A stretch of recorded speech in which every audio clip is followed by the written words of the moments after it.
Friends, 4 individuals came to the king's court and leveled an extremely grave and sensational accusation, saying that a woman indulges in immoral acts with a dog to fulfill her lust.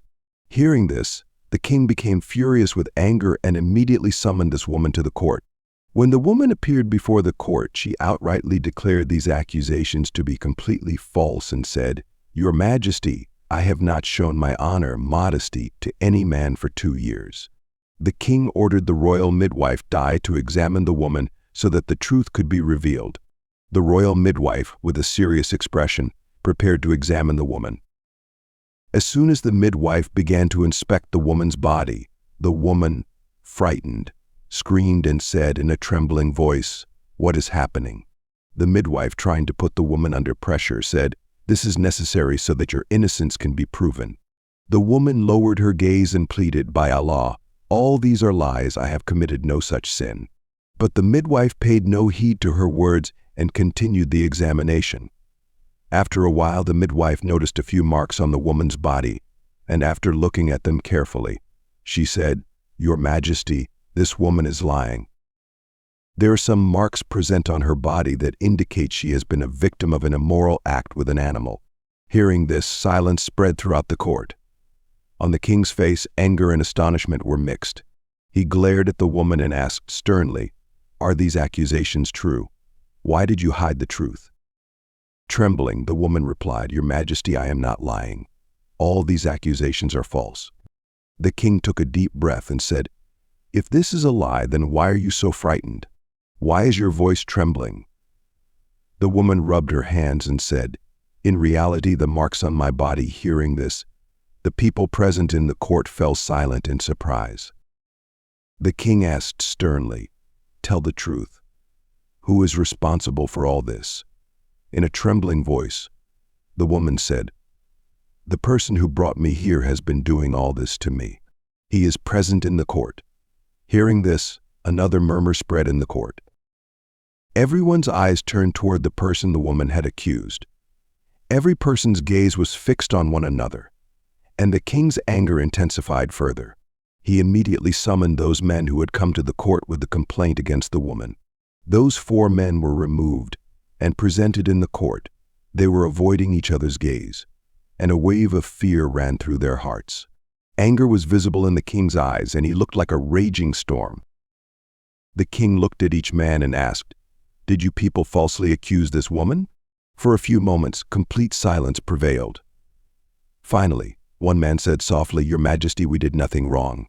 We learned of this accusation from someone else." Hearing this, the king's face turned red with anger, and he roared, "So without investigation, you people made such a big accusation based on someone else's words. We did nothing wrong. We learned of this accusation from someone else," he repeated. The king's face turned red with anger, and he roared, "So you people made such a huge accusation based on another person's words without investigation. Who is that person?" Those men looked at each other, but no one said anything. It wasn't difficult to guess from the king's sharp gaze that he would force them to tell the truth. Finally, one man gathered courage and said, "Your Majesty, that person is present in the court, but we do not know him. We only know that he was involved in the woman's life." Hearing this, the king commanded in a furious manner, "Immediately search for this person and present him before me." A few moments later, the doors of the court opened, and that person was brought inside. His face had turned pale with fear, and he did not even have the courage to step forward into the court. The king glared at him and said, "Are you the person who did all this?" Complete silence prevailed in the court. Trembling, he said, "Your Majesty, all this is a lie. I have done nothing." A storm of anger was visible in the king's eyes. He said, "If you are innocent, then why are you afraid? Why is your tongue faltering?" Hearing this, that person became even more terrified. All the people in the court looked on in astonishment and began to ponder. Once again, the king announced, "We will conduct a complete investigation of this matter and decide what is true and what is false. If these accusations are proven false, then the one who made them will not be spared punishment." Hearing this, whispers began in the court, and everyone was watching to see what the outcome of this matter would be. Earlier, people were cheering the king's name and praising his decisions. Now everyone in the court sat in worry because this matter had become very complicated. Everyone wanted to see its verdict. After a short time, the king's order was carried out, and the woman, against whom such dishonorable accusations were being made, was presented in the court. The king's eyes, without any hesitation, turned toward that woman, who was covered in a white sheet. Even her eyes were not visible. She stood silently before the king. As soon as she arrived, murmurs started in the court. People began talking all sorts of things about her. When the king looked at the woman, he was astonished how such a pure woman could possibly do such a thing. Looking at the woman, the king said, "O woman, we have received a complaint about you that you commit immoral acts with dogs. Is this true? These 4 men say that you are a prostitute. Have you forgotten that such deeds are forbidden in our kingdom? Whoever does this kind of work, whether a man or a woman, we imprison them for 10 years. Did you not know this?" Hearing this, the woman burst into tears. The king could not understand why. Instead of answering, she was crying. The king watched her for a while, but she kept crying. After a while, the king stood up from his seat and immediately ordered a soldier to call the royal midwife so that she could completely examine the woman and reveal the truth to everyone. Soon the royal midwife appeared in the court. The king explained the entire matter to her, and the woman was taken inside the palace so that the midwife could conduct a complete examination. All the people present in the court waited anxiously for the royal midwife's decision. The king cast a deep gaze at the 4 men who were standing silently with their heads bowed. After a while, the royal midwife came out screaming from inside. Hearing her scream, the entire court was startled. The king immediately stood up from his seat. The state of the midwife was such that she seemed to want to tell the king some truth, but was unable to say it in front of the people present in the court. The king signaled her with his hand to remain silent and sent her inside the palace again. The king himself also went inside the palace from the court. Once again, murmurs began in the court. Some people were using bad words about the woman, and some were talking about her in good words. After a while, the king came out of the palace. The seriousness and expression on his face indicated that the matter had become extremely severe. Behind him, that woman, wrapped in a white sheet, also came out. The king cast furious glances at those 4 men and said, "Let only the first man remain, and the other 3 leave the court. You will be informed later." The 3 men, frightened, looked at each other and silently left. Looking at the first man, the king said, "You say that there is a dog in this woman's house, and you have seen all this with your own eyes. Then tell me, what color is that dog?" Hearing this question, the color drained from the man's face. Everyone present in the court began looking at him with suspicious eyes. The king also was staring at him intently. When he did not answer, the king spoke again sternly, "Speak, what color is that dog?" When the king asked again, the man stuttered and said, "Your Majesty, the dog is white in color." As soon as this answer was heard, silence spread in the court. The king nodded thoughtfully at the man's answer and sent him outside, calling the second man. When the same question was asked to him, he said that the dog was khaki-colored. The king again nodded, but the people present in the court looked at the king with curious eyes. When the third man was asked the same question, he said the dog was henna-colored. After that, the 4th man was asked, and he said the dog was black. Hearing this, the king ordered his soldiers to present that dog in the court. The order was immediately carried out, and all 4 men were once again lined up in the court. After a while, accompanied by soldiers, the dog was brought to the court. The dog was neither khaki nor white, neither black nor henna-colored, because Allah the Almighty had created that dog in every color. Seeing the dog, those 4 men were stunned. It was evident from their faces that their lie had been exposed. The king looked towards the woman, who was looking at the king with pleading eyes. This time the king asked the woman, "You say that you have not performed any immoral act with this dog. Then tell me, Why are these 4 men accusing you like this?" In a choked voice, the woman said, "Your Majesty, I have not harmed anyone. I am accustomed to living in my home." As he asked her what she was looking for, the woman said that she had left the home. In a choked voice, she answered the woman, "It's much easier to lie to my home than to my king. And neither meet nor talk to any stranger man. Despite this, these 4 men have set themselves against me. I do not understand what sin I have committed that they are treating me this way. I am already afflicted by sorrows.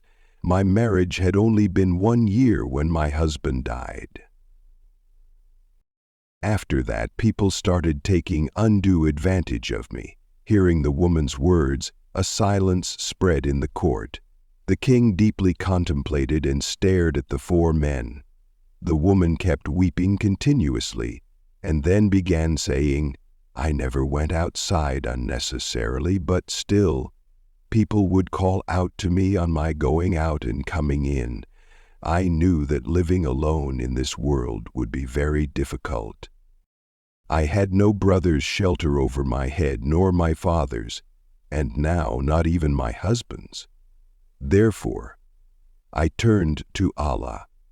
I began confiding all my secrets and desires to Allah. There was a lot of hardship in my home, but even so, I did not take any wrong step that would entangle me in any sin. Many people, seeing my piety, began to respect me. Those who once tried to take advantage of my helplessness stopped doing so.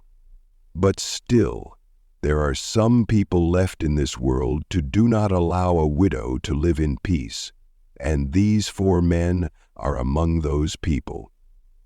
Your Majesty, during my husband's life, I never stepped outside the home. He did all the outside work. I stayed inside the house, took care of him, and looked after the household. But when my husband died due to a fatal illness, I confined myself inside my home and began worshiping Allah. Then suddenly, due to some very important work, I had to leave home. After finishing my task, when I was returning home, I found a small puppy on the road injured. I looked around. There was no arrangement for water, and perhaps it was thirsty. For Allah's pleasure, I picked up this animal and brought it home. So I took care of it, applied ointment to its wounds. Gradually, this puppy began to recover and became familiar with me. With its arrival at home, I began to feel some relief. When I finished my worship, I would talk to it about what was in my heart. It seemed as if it were a human, listening to my words. Like me, it would stay inside the house and never went outside. Then suddenly, once I had to go out for some important work. Obviously, there was no man present in my house, so for every small or big task, I had to step out myself. Whenever I passed by the market, these 4 men would stand on the roadside and call out to me and look at me with vile eyes, which I did not like at all. One time they crossed all limits. They followed me all the way to my home. I became scared and ran inside my home. I could still hear their laughter outside my home. And the matter did not end here. Whenever I went outside, they would misbehave with me, call out to me. One day, it became intolerable. I was at home with that dog when suddenly, one day, a man came to my home and said that he wanted to spend time with me. Hearing this man's voice, I became frightened because I could not understand who he was. I sent him back from the door itself, saying that no brothel is open here for you to spend time. This man ignored my logic and words, but still, I did not give him any other response. Your Majesty, I did not see that man's face, who he was. Surely he was one of these 4 men. The next day another man came to my door and knocked in the same manner, inviting me to sin, and said that he had fallen in love with me, that he wanted to spend time with me. He said if I wanted wealth in return, he was ready to give me as much as I desired. I could not understand who that man was. I approached the door and said loudly, "If you have fallen in love with me, then marry me, but I will not do anything wrong with you." As soon as I said this, he replied, "I have no problem marrying you, but I already have several marriages. I have 4 wives, and they have brought a lot of wealth and riches with them.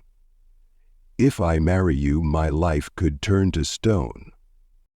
I can give you a lot of wealth, but I cannot marry you." Hearing this, I refused him and sent him back from the door. "Your Majesty." Now I became frightened even to go outside. I would sit inside my home and cry before Allah, begging for divine help so that I would be freed from these men.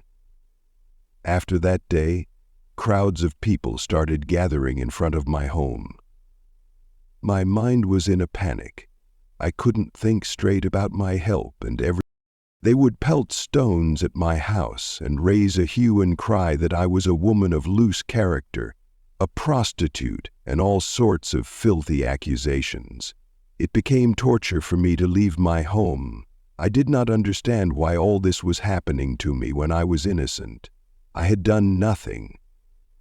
The woman said all this and began crying with sobs again. Seeing her cry, the king looked at the 4 men who were watching her weep. Their eyes were lowered in shame, and they were flustered. They began saying, "Your Majesty, this woman is lying. There is nothing like that. It was all a joke." Hearing these men's words, the king became enraged and said, "It is not the woman who is lying. It is you who are lying." When the dog was brought into the court, all 4 men and the villagers were shocked because the dog's color did not match any of the colors you men described.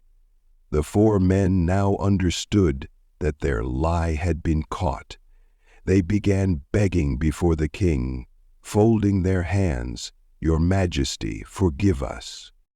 But the king looked at them with furious eyes and said, "You tried to dishonor a pure and chaste woman. Now will you reveal your truth yourselves, or shall I sentence you directly?" They said, "No, Your Majesty, have mercy on us. Your Majesty, our intentions were impure. When we found out that this woman is young and a widow with no man's protection over her, and that she is beautiful in appearance, we thought we would take advantage of her. We mentioned this to her several times, but she was virtuous and refused us every time. One day, when I went with a message to spend the night with her, I heard a dog barking inside her home. Hearing this, I was very surprised that this woman does not live alone in the house, but there is also a dog with her. At that moment, an idea came to my mind. Why not defame this woman throughout the village with the dog, since she is not agreeing to my demand? That way we would teach her a lesson. After that, I and my 3 friends together started defaming this righteous woman in the village, saying that this woman lives in the house with a dog hidden inside, and that she satisfies her illicit desires with the dog. The villagers also believed us and began calling her wicked. "Your Majesty, forgive us." "O woman, you also forgive us." The king said, "No, your mistake is no less than a sin, and its atonement is only death. You leveled a false accusation of immorality upon a pure and chaste woman." According to the Islamic viewpoint, the king ordered these 4 men to be stoned to death. The villagers stoned these men until they died. This incident is a testimony to Allah's help in protecting the honor and chastity of a woman and defending her against a false accusation. One day a man had come to this woman's door, inviting her to commit a sin, and when she repeatedly refused, he became obsessed. This matter reached the king, who, after a complete investigation, declared the woman innocent and honorable. The king announced that this woman should be acquitted with dignity, and those 4 men were sentenced to death in front of the village. Those men were hung upside down as an eternal punishment and then killed. After this decision, the 4 men were forced to admit their mistake. This incident teaches us that Allah protects His pious servants and saves them from false accusations. May Allah grant us the ability to avoid every evil deed and always give us the strength to follow the path of truth and justice. Ameen.